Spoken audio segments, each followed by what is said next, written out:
Good, what's good? Hope all is well. Today we're going to be discussing um, we're going to be breaking down the Wallo and Shay Shay Club interview that the interview dropped, I want to say about a week and a half ago on the Shay Shay Club YouTube platform. For y'all who don't know, that's Shannon Sharpe's YouTube channel where he interviews celebrities, entrepreneurs, things of that nature, right? So he interviewed Gilly first. Um, I did the recap on that. That did some really good numbers on my YouTube channel. Make sure y'all subscribe to the channel. Make sure you hit the notification button. Make sure y'all share this YouTube channel to your friends and family so the channel can continue to grow and put out great information, good information for my people. I found this interview very inspiring. Wallo reminds me of Eric Thomas. I don't know if y'all know who Eric Thomas is. Eric Thomas is the hip hop teacher, the hip hop preacher. I'm sorry. Well, he's the guy that says, "Thank God it's Monday." TGIM. I was put on to Eric Thomas maybe back in about 2000. I want to say 2014, maybe, give or take, right? And I would watch him on YouTube. I put my brother on to him, my older brother on to him. He started watching him.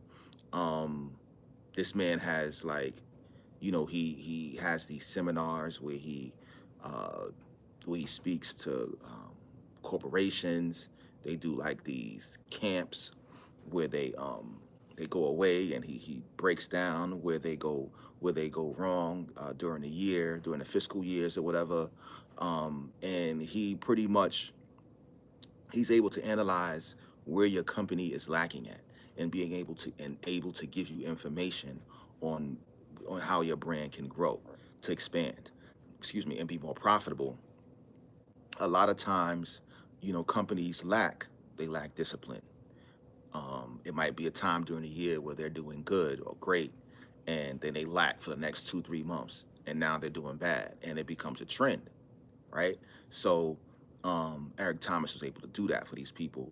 He would also be in go to football locker rooms, NFL locker rooms, college locker rooms, motivate these players, right? So Wallow reminds me a lot of Eric Thomas, especially the tone of his voice. Like the tone of his voice demands attention, demands attention. Anytime you see him or hear him, when you see him on YouTube, you see him on these platforms, he demands attention. And I think that's important when you're in this game of media or sales, advertising, things of that nature. So Wallow, he's taken it to the next level. How? By creating a podcast with his cousin, Gilly the Kid. So him and Gilly started this podcast some years ago. He talks about it on the interview of when they started it, and um, the first sponsor that they had, um, and how he was so obsessed with advertising, with advertisement. And how important it is to read certain literature on advertising, because you'll be educated by some of the knowledge that you read on. So, of course, I took some notes from the interview. Shout out to Shay Shay. You did an awesome job, interviewing this good brother. Once again, make sure y'all subscribe to the channel, hit the like button, and definitely share to your friends and family. So pretty much, Wallow was on there. He spoke. One of the things that he spoke about was knowing your value, right? Knowing your value and bringing value to value, and how much it will increase your value. When you know your value, um, and you're working with another brand, and you understand what their value is, then that will increase your value, right? And this all makes sense because I'm taking an advertising course this semester, and I was watching a documentary yesterday on advertising. It's called Art and Copy, and one of the gentlemen that is on that documentary, his name is George Leos. I want to make sure I'm saying his name right. Let me see if I put it in my notes. George, yes, I believe his name is George Leos. Lois. George Lois. Y'all can definitely look him up, right? This is the man who pretty much, not pretty much. This man has created the Tommy Hilfiger, a Tommy Hilfiger campaign. He has worked with a few other campaigns, ad campaigns. But make sure y'all go watch the Art and Copy documentary. It's on YouTube, and they talk about the Nike Just Do It campaign, how that started back in '88. They talk about the Got Milk ad campaign, how that started. Uh, the first one was Milk Does a Body Good, and they talk about a whole bunch of other things, right? One thing on the documentary it spoke about was being able to um, inspire businesses that you're doing ads for, that they're greater, that they are worth more than what they actually are. Meaning, like, an example was if you are doing a advertisement for a dog company, right? A pet food company, right?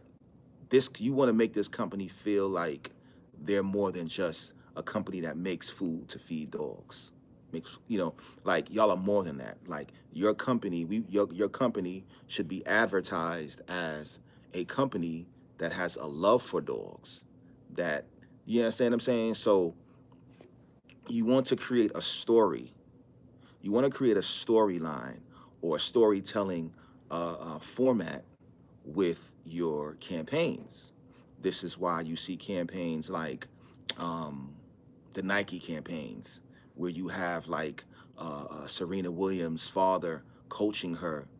They show clips of him coaching her through a commercial of when she was a child to where they show clips of her playing in the what is it, like Wimbledon? I think it's called Wimbledon, or U.S. Open.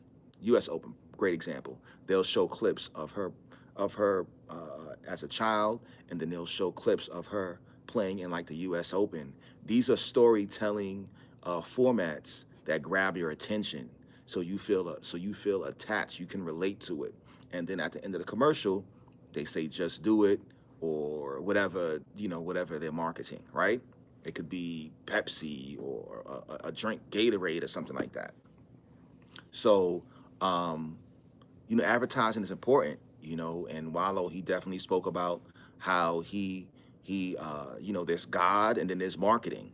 Like he really, really broke that down like to pieces, real talk, because you have God and then you have marketing. People live by what they see on TV, what they see on social media, what they see on these phones. So if we can condition you to live a certain way, if we can condition you to think a certain way, to like, yo, I need this iPhone. Why do I need this iPhone? Because what? I can take these awesome pictures of my family, and it shoots so clearly. The video footage, uh, uh, uh, uh, the video format, the different video formats, the clarity is so clear, and it makes your teeth whiter, like whatever it is. Like they create these storytelling formats where it makes you feel like you need to be part of the experience, and being part of the experience is what? Purchasing the product, right? So Wallow, he talks a lot about the importance of advertising on that episode. I love how he spoke about when they was offered the IPOs, no, the IPs, like when he first got when they was first offered a deal with Spotify, how Spotify wanted their IP. They wanted to own their IP, and that was something that Wallo and Gilly was not willing to negotiate with. They was not willing to negotiate on selling their IP. Like that's something that it was not happening. It wasn't happening. So they was introduced to bar stools. Bar stools. They offered them an amount of money. Well, no, they didn't offer them amount of money. They asked Wallo how much they wanted, and Wallo immediately said 3 million, and Barstool said we'll take it. And Wallo regrets that. He says he regrets that because he feels like, he said it too quickly, and he should have went higher. He should have bid it higher. Me personally, I think Barstools would have gave them 7 million easily. If you can say 3 million, if you can say okay to 3 million without no, let's get back to you, or no, let us think about it, or whatever the case is, that mean that company could have easily gave you 6 million, right? So they took they inked the deal or what have you, um, and then they went back to the table, and I believe they signed a new deal for like 20 million, 25 million. So he speaks about how this is the last year of their deal with Barstools. So they'll be, renegotiating.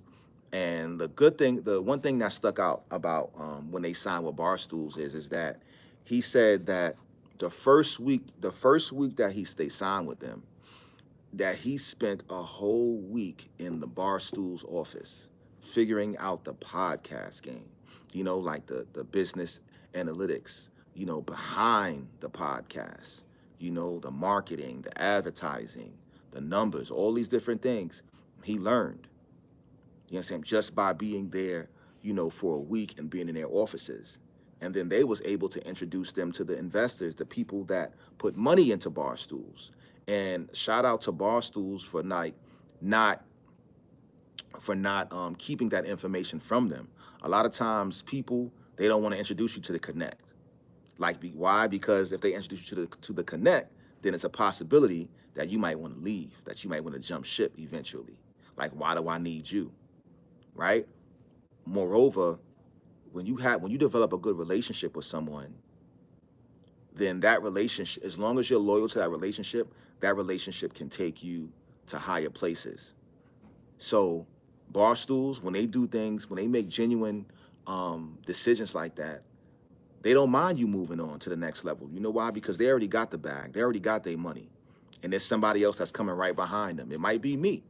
You understand what I'm saying? So there's another talent coming right behind Wallo and Gilly, who can fill that void. And their reputation isn't tarnished by people feeling like they don't want you to get to the next level.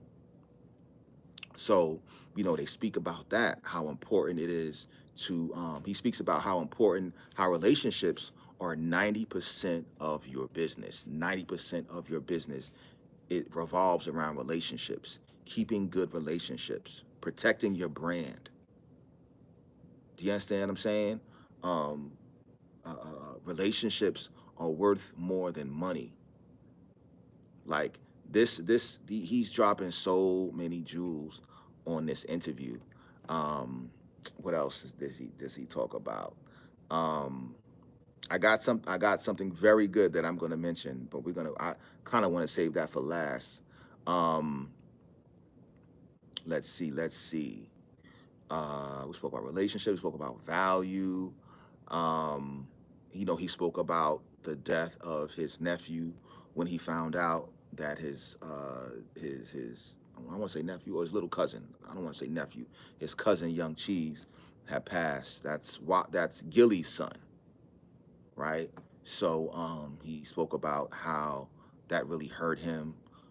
He never he that was one of the worst things he had to do, was tell give his cousin that information. And I like how he broke down um, the importance of not retaliating to a beef, right? His brother got killed, right? And if he would have retaliated, that could have been an ongoing war till this day. Who wants to walk down the street? with putting their head, having to look over their shoulder, or whatever the case is. Like, nobody wants to live like that. Sometimes you have to just listen, just be the bigger person. You understand what I'm saying? You pray about it and you move on. Yeah, let God handle some things. You understand what I'm saying? Put some things in just, in the hands of justice. You feel me?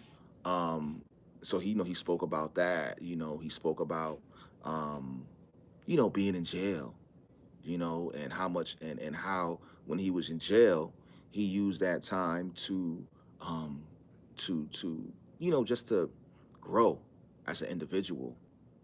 And he didn't stop. He created a love for advertising while he was in jail, watching those commercials over and over and over again, and saying, yo, listen, this is what I want to do. This is I need to make companies feel like I need to make people feel like they need to buy from this brand whenever I advertise for them.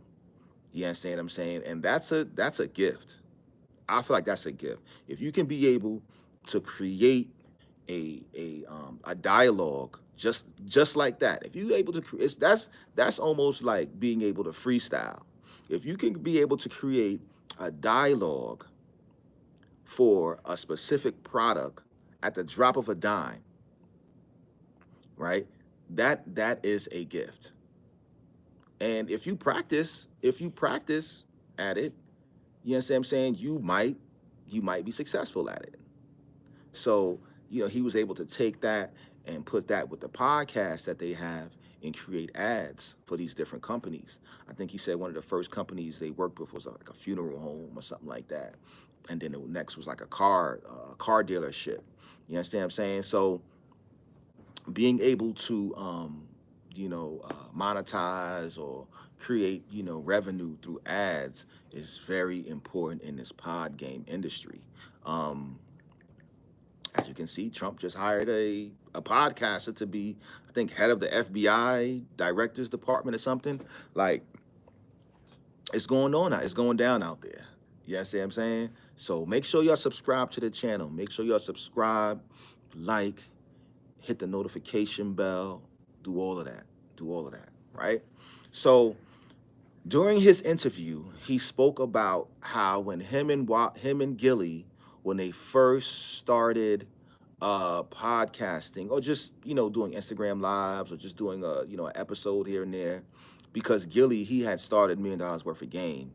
um he started that before they even started the podcast. Like, he had like these. I remember Gilly. I think he would go on live, or he would go on some platform, and he would just give people game on it. I think that's what it was. That's what it was. People would email him or send him DMs asking him questions, and he would give them game. That would be his episode or his format. He would give them advice on whatever they was going through. A lot of times it was relationships. Most of the times I feel like it was relationships, and et cetera, et cetera. So when Gilly and Wallo first started, there was a brother named Maurice Claret who um, who advised them to take this podcasting game seriously. And when Wallo said his name, that rang a bell, right? So I don't know if you all watch um, the Mace and Cam podcast called "It Is What It Is." That's on YouTube. And Maurice Claret, he's one of the media personalities on their podcast. Shout out to Maurice Claret. So when Wallo said his name, I said, wow, that's the same guy, you know? So now I said to myself, I was like, well, Mason Cam, they both was on $1 million worth of games separate before they even started podcasting. And that's how Mace and Cam knew that they needed to reunite, because Cam was able to voice how he felt about Mace, and Mace was able to voice how he felt about Cam when he first got in the music industry. Mace felt like um, that Cam and some of the other guys, they felt like Mace had more money than he really had, And Mace was able to say, like, yo, listen, I didn't have all of that money y'all thought I had. A lot of that was a front. You understand what I'm saying? And they was just able, like, both of them were just able to be transparent on $1 million worth of game. So after that transparency happened, what happened? Cam, he started a podcast. Then him and Mace, they was able to put their money together and um, start It Is What It Is. See what I'm saying? So now you have Maurice, who's a personality on their platform, and now you see what you got. So these are all of these, everything I said just now is built off of relationships. Everything I said just now in the past 3 minutes is built off of relationships. And, it's important for us to not use, but to cherish, to be able to take relationships that we have seriously. Take them seriously. Don't take them for granted. Because if you take these relationships seriously, then it could be used for the better good, for the greater good in the future. And you can be successful from it and be able to create wealth, not just for you, but for your kids and your kids' kids. So, like I said, once again, shout out to Maurice Claret for just, I don't know if he set the play for Mace to be on $1 million worth of game and came to be on $1 million worth of game now, and with the forward thinking of, hey, listen, if these guys come on this platform, there's a possibility that these guys might want to start a podcast together. You understand what I'm saying? Like, if you're able to mastermind situations like that, that's a blessing. Because, like, Mace and Kim are both good dudes. They both good businessmen. And if you can set a play and say, hey, listen, like, if they go on, and I think these dudes might just do something. And look what happened. They did something. You understand what I'm saying? So shout out to them, man. Shout out to Mason Cam for their podcast. That joint is slamming. I watch it sometimes. It's definitely inspiring. Seeing brothers from Harlem, being able to come together and be successful, and bring some of the other guys that are on there. This guy's named Sin City. I see him on there sometimes. I saw Freaky Zeke on there the other day. I see the good brother White Bread from BBO. Shout out to BBO, St. Nicholas, that whole crew. Um, like, it's good to see them being able to come together, put those guys on. And these are people who naturally have a gift in media and broadcasting. You understand what I'm saying? And being able to bring it to the forefront, you know? And they ready. Sometimes you gotta be ready, so when the opportunity comes, you jump on it. Pause. You understand what I'm saying? So, like, um, shout out to Willie. I said Willie, to Gilly and Wallo. Like, their podcast is awesome, awesome podcast. I like how they're really they're investing in the youth by bringing these young rappers on there. And it's unfortunate that some of the young rappers they bring on, they end up either in jail or dead or whatever the case is. But this just shows that they're able to give these young men information to keep them from that. But it's up to them. It's up to those young men to take that information. A lot of times, and Wallo talks about this too. A lot of times we were told things when we were little, when we were younger. You know what I'm saying? But it's like we don't really listen. Because we like, nah, we want to experience it ourselves. Or it might be a different vibration from when somebody tells you something to what's going on now. It's like, man, y'all old school, we not listening to you. You understand what I'm saying? Like, this is what we doing now, right? So shout out to Willie and I keep saying Willie. Shout out to Gilly and Wallo, man. That platform is fire. um Shout out to Shay Shannon Sharpe, Shay Club. That joint is fire. You know what I mean? You got some great interviews on there. Like I said, the Gilly one was fire. The one with Wallo was fire. Let me see if there's any other. Um, Shout out to Wallo too for just he said it a few times on there. He does not drink. He does not smoke. Like I think that's important to like really put that out there to our people, especially us black brothers and sisters. Like you know that too much of that liquor ain't good for us, man. Too much of that smoking ain't good for us, man. You know what I'm saying? We losing our brothers and sisters too young. 54, 55, 50 years old is young. You understand? I'm saying? Even 60 is young. You understand what I'm saying? Like, due to technology and education on food and wellness, like we have the ability to live a long time, but we have to learn how to apply it, actually apply it to our diets, to our lifestyle. And it shouldn't be a diet, it should be a lifestyle. You understand what I'm saying? So like shout out to him for really, saying that, and putting that out there. Um what else? I feel like hmm let me see. He talks about themselves about talking too soon. Okay. 36-month distribution deal. Okay. All right. Yeah. So okay. So he also said something about businesses want brand visibility. All right. Give the businesses what they want, visibility.